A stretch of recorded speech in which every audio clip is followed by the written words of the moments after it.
हमारे पुरखे कलम और किताब के लिए लड़े और कलम और किताब को बचाने के लिए हमको लड़ना है। इसलिए हाथ में कलम और किताब रखिएगा, त्रिशूल तलवार से आप आने वाला कल नहीं बचा सकते। और कुछ लोग हैं जो अपने बेटा बेटी को अच्छे स्कूल में पढ़ा रहे हैं, विदेश में पढ़ने भेज रहे हैं और देश के आपके हमारे घर के बच्चों को कहते हैं कि पढ़ लिख करके क्या करोगे जब धर्म ही नहीं बचेगा, पढ़ लिख करके क्या करोगे जब देश ही नहीं बचेगा। तो आपके घर का बेटा बेटी जिसको अच्छी शिक्षा नहीं मिली, जिसको अच्छा रोजगार नहीं मिला, उसको भी मन में कुलबुलाहट आती है, अच्छा धर्म खतरे में है तो धर्म बचाने आपके घर का बेटा बेटी चला जा रहा है। और उनके घर का बेटा कहाँ जा रहा है?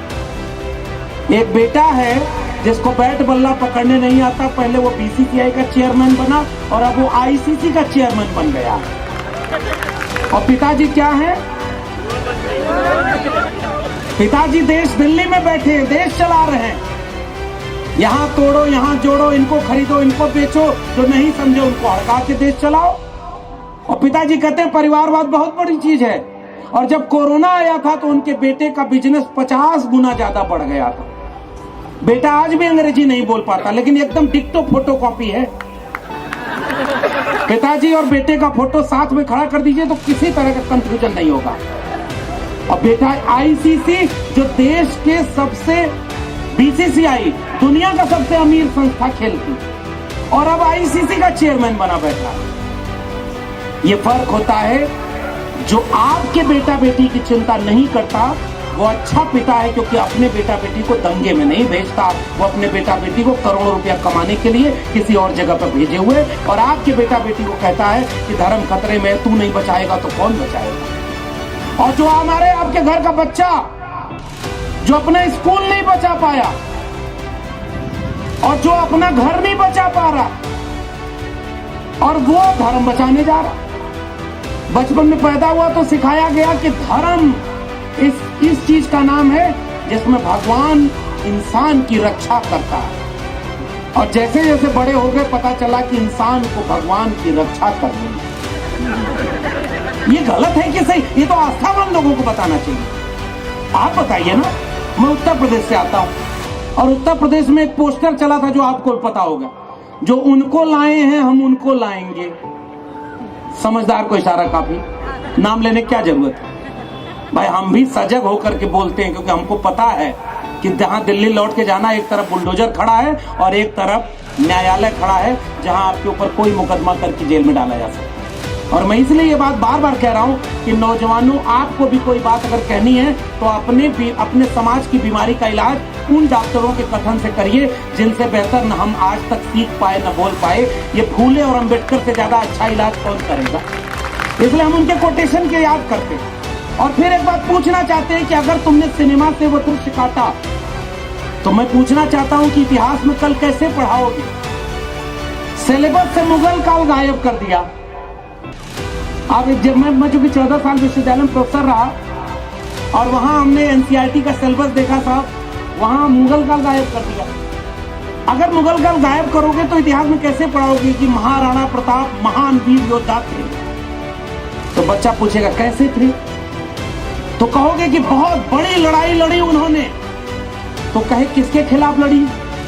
तो कहोगे कि जुल्म के खिलाफ लड़ी, क्योंकि आपने वो वाला इतिहास इरेज कर दिया है, वो नहीं पढ़ाना। घास की रोटी खाकर लड़े, तो कहे किस जुल्म के खिलाफ लड़ रहे थे? तो कहे एक राजा था, तो कहे उसका नाम क्या था?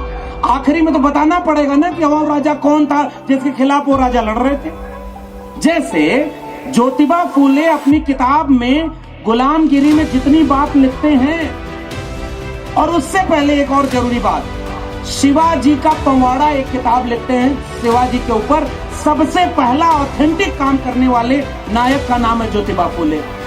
बहुत सारे लोगों को पता ही नहीं था।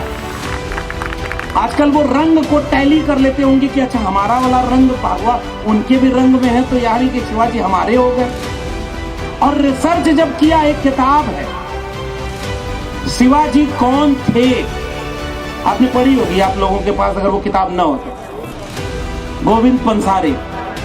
और वो कहते हैं कि शिवाजी जब दूसरे राजा के खिलाफ लड़ रहे थे तो उनकी सेना में कम से कम आधा दर्जन से 1 दर्जन तक मुसलमान थे जो शिवाजी की तरफ से एक मुसलमान राजा के खिलाफ लड़ रहे थे।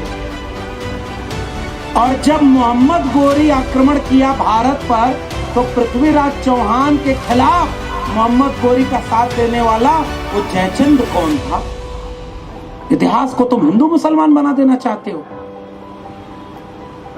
एक तरफ महाराणा प्रताप अगर लड़ रहे थे धर्म बचाने, तो दूसरी तरफ से महाराणा प्रताप के खिलाफ लड़ने कौन चला गया था? नाम बताइए, आप लोग को पता हो तो। थोड़ा आप लोग को भी रिस्क में डालते रहूं। सारा रिस्क हम ही क्यों लें भाई? बताइए, महाराणा प्रताप के खिलाफ सेना का अगुवाई कौन कर रहा था? राजस्थान का राजा मानसिंह कौन है? उनके फोर फादर वो हैं जिनके आज के लोग किसी राज्य में कुछ बने हुए हैं, अब उसके आगे नहीं बोलूंगा, और उन्हीं की सरकार में बने हुए हैं जो हिसाब करने की बात करते। मैंने जब पढ़ा कि ज्योतिबा फूले शिवाजी का पवाड़ा खोज कर ले आए, तो ज्योतिबा फूले ने जिस शिवाजी से परिचय कराया पूरे मुल्क का, पूरे दुनिया का, वो शिवाजी तो ऐसा राजा जिसने अपने फरमान जारी किए। इस किताब में कई रेफरेंस है, वक्त कम है, पढ़िएगा। शिवाजी किसान परिवार से निकले हुए थे, कुंभी किसान, कृषक चेतना थी।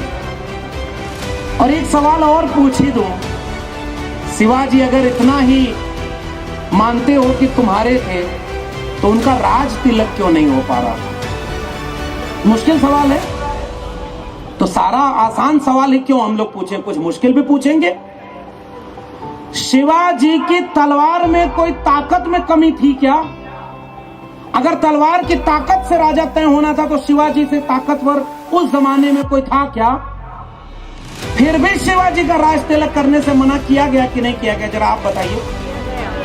बाहर से किसी को बुलाया गया कि नहीं राज तिलक करने के लिए? क्या नाम था? अब कुछ आप लोग को भी इन्वॉल्व कर ही रहा हूं, आप समझ ही रहे होंगे। किया था ना? बताओ, उनका राज तिलक करने से मना करने की वजह क्या थी? शूद्र। शूद्र कौन है? तो बाबा साहब ने बताया, हु आर शूद्रास। और बाबा साहब ने लिखा, जो महात्मा फूले ने भी लिखा, कि ऐसा नहीं है कि जो आज अपने को वर्ण व्यवस्था हमारे ऊपर थोप करके बताते हैं कि हम शूद्र थे। हम शूद्र नहीं थे। हमारे शासकों में कोई सम्राट अशोक पैदा हुआ जिसने वाकई अखंड भारत बना करके अपनी तलवार का दम दिखाया था, तुम उसको भी शूद्र में शामिल कर दिए। आज मौर्य वंश किसमें है? ओबीसी में शामिल कर दिया। सम्राट अशोक से बड़ा उस समय राजा, तलवार में दम दिखाई तो कलिंग का पानी लाल हुआ नदी का।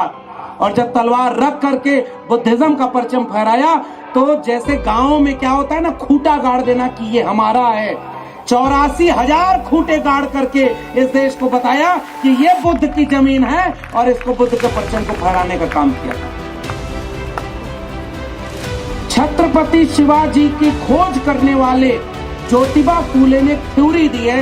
मैं बौद्धिक समाज के सामने उस थ्योरी को फिर से रखना चाह रहा हूं। उन्होंने कहा कि हमारे पुरखे शूद्र थे नहीं, वो इस देश के शासक थे, लेकिन जिनको वर्ण व्यवस्था बनाकर इस देश में गुलामी बनानी थी, उन्होंने यह आरोपित किया। और उनके सामने जो झुक गए, उनको वो खत्री से छत्री बना दिए। और जो ताकतवर कमेरा शासक झुके नहीं, उन सबको उन्होंने शूद्र बनाया, अति शूद्र बनाया, और बाकी को अछूत बना दिया। बताओ, ये वर्ण व्यवस्था आरोपित है कि नहीं आरोपित है? पाल वंश, प्रतिहार वंश, गुर्जर वंश, भीलवाड़ा, गोंडवाना, मौर्य वंश, मगध वंश, ये सारे किसके वंश थे? लेकिन बौद्धिक रूप से उन्होंने आपको गुलाम बनाने के लिए मुख से पैदा किया। किसी को इसलिए पैदा किया क्योंकि किसी को पैर से पैदा करना था, और पैर से पैदा करने वाले को यह समझाना था कि तुम गुलाम हो, पैर में पड़े रहना। हजारों साल इसके खिलाफ लड़ाई लड़ी गई। तब तथागत बुद्ध से लेकर के बाबा साहब अंबेडकर के समय तक जब लड़ाई मुकम्मल हुई, तो भारत का संविधान बना, उसने कहा कि न कोई मुख से पैदा हुआ न कोई पैर से पैदा हुआ, इंसान और इंसान बराबर हैं। अब कोई भी राजा का बेटा राजा नहीं बनेगा, अब जनता के वोट से राजा तय किया जाएगा। इसलिए भारत के संविधान को हम आइडिया ऑफ इंडिया की आज की किताब कहना चाहते हैं। इसलिए मैंने इस मकान की बुनियाद की बात की है। शिवाजी के पवाड़ा में कहां शिवाजी हैं, और शिवाजी जिस मुसलमान शासक से लड़ रहे थे उसकी कब्र बनवा रहे थे, पता ही नहीं ये वाला क्या, खुद उन्होंने बनवाई थी। और शिवाजी की मदद करने वालों में कोई नाई था, कोई जुलाहा था, और शिवाजी की मदद कर रहे थे वो। शिवाजी जब अपने राज्य का विस्तार करने के लिए युद्ध करते थे तो लिखित आदेश जारी किया था कि उनकी सेना जिस भी खेत से जाएगी एक भी फसल को नुकसान नहीं पहुंचाएगी, महिलाओं और बच्चों पर हाथ नहीं लगाएगी, धन नहीं लूटेगी। परचम अमानवता का नहीं फैलाना था। शिवाजी इसीलिए स्वराज की बात करते थे जिसमें इंसान के दुख दर्द को कम करके प्रजा के हितैषी राजा के रूप में हम शिवाजी को छत्रपति के नाम से जानते हैं, इसलिए क्योंकि वो इस देश के कमेरा लोगों के राजा थे। और उनको कुछ लोग अनपढ़ लोग कहते हैं कि वो धर्म बचाने के लिए लड़ रहे थे। ये लड़ाई धर्म की नहीं थी, इंसान को बचाने की लड़ाई हो रही थी। और उन्हीं के वारिस में छत्रपति शाहू जी महाराज कोल्हापुर में जब अपने दरबार में पहली जाति जनगणना कराते हैं तो 1902 26 जुलाई को इस देश में पहला बार आरक्षण लागू करके कहते हैं मेरे दरबार के 75 कुर्सियों पर वो लोग 70 कुर्सी पर बैठे हैं जिनकी आबादी 100 में 10 भी नहीं है, और मेरे राज्य में जिसकी आबादी 100 में 90 है वो मेरे दरबार में 100 में 5 भी नहीं। और पहला काम जाति जनगणना कराकर जिसकी जितनी संख्या भारी उसकी उतनी हिस्सेदारी दिलाने का काम छत्रपति शिवाजी महाराज के वैचारिक वारिस छत्रपति शाहू जी महाराज ने किया।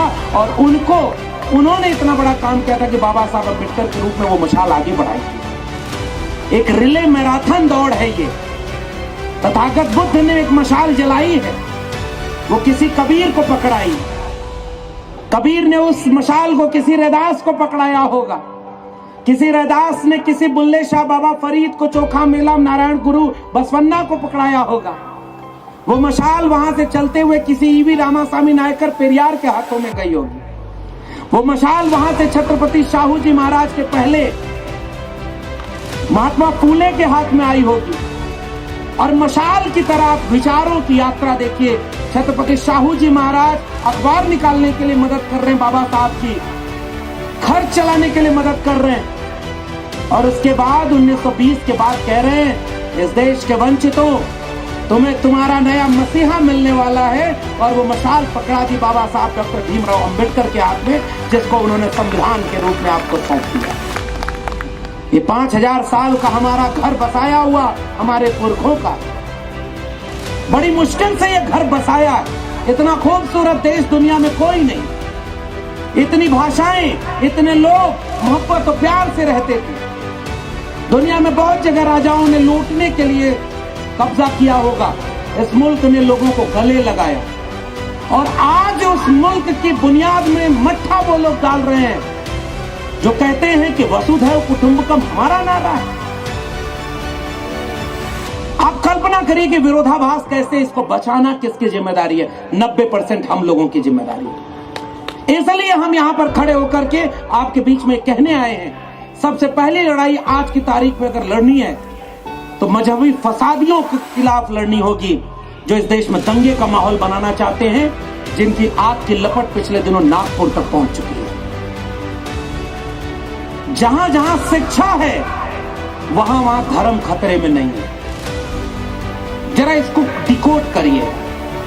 केरल में खतरे में है क्या? अभी एक हफ्ता पहले एक रिपोर्ट आई कि तमिलनाडु देश का सबसे फास्टेस्ट जीडीपी ग्रोइंग स्टेट बन गया है। वहां धर्म खतरे में है क्या? आंध्र प्रदेश और तमिलनाडु अपने यहां के मिड डे मील में 6 दिनों में अलग अलग दिन का खाना खिलाते हैं पौष्टिकता के आधार पर, अंग्रेजी पढ़ाते हैं अपने सरकारी स्कूलों में, और जीडीपी का बड़ा हिस्सा शिक्षा पर खर्च करते हैं। वहां धर्म खतरे में नहीं। और मैं जिस राज्य से आता हूं, महान राज्य, वहां के मुख्यमंत्री अति महान, उनका नाम लेना ही क्या कहूं, बस कबीर याद आते हैं। मन ना रंगाए रंगाए जोगी कपड़ा, माला तो कर में फिरे, जीव फिरे मुख माय, और मनवा तो चौंदिस फिरे, या तो सुमिरन नाय। और ऐसे ऐसे लोग वहां बैठे हुए।